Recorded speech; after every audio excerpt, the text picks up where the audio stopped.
Tinawag ng Diyos mula sa bayang, ang daing ay lubos. Father Jonathan, may dahilan ng Diyos kung bakit ikaw ang ipinadala niya dito. Alam ng Diyos na may mga katangian ka at kakayahan ka na may alay mo sa komunidad na ito. At ang sambayanang ito ay regalo ng Diyos sa iyo. Hindi sila obligasyon, hindi sila mabigat na krus na iyong papasanin, hindi sila trabaho. Sila ay regalo ng Diyos sa iyo. Kaya naman mahalin at pakaingatan mo sila sa pamamagitan ng iyong buong puso at buong buhay na paglilingkod.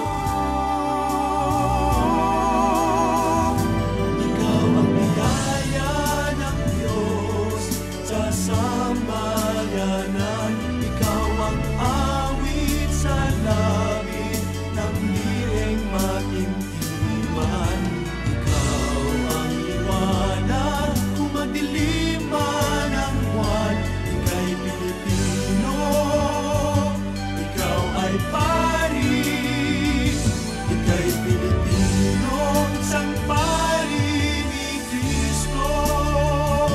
Ikaw ang biyaya ng Diyos sa sambayanan. Ikaw ang awit sa langit ng direng matintiman. Ikaw ang liwanag kung madilim man ang buwan. Ika'y Pilipino, ikaw ay pari. Ika'y Pilipino, isang pari ni Kristo.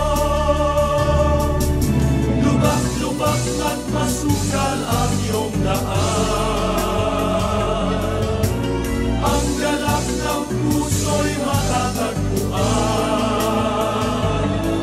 Sa Espiritong iyong taglay, sa ngiti ng bayang iyong akay, sa yakap ng ina ng Diyos at panalangin ng mga banal. Malayo pa ang ating lalakbayin, mga kaparokya.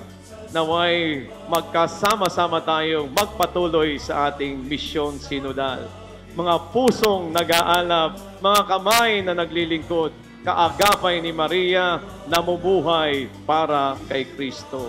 Hearts on fire, hands that serve, led by Mary, living for Christ.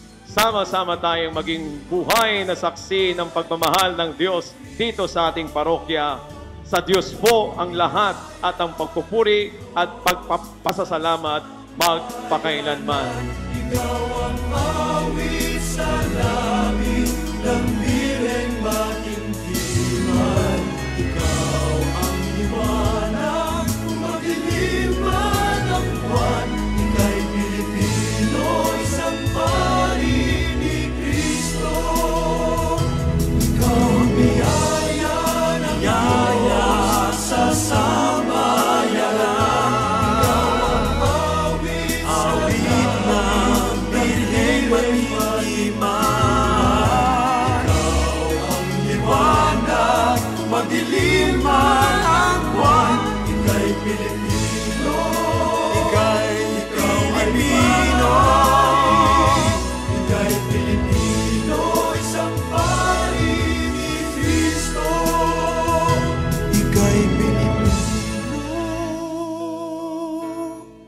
isang pari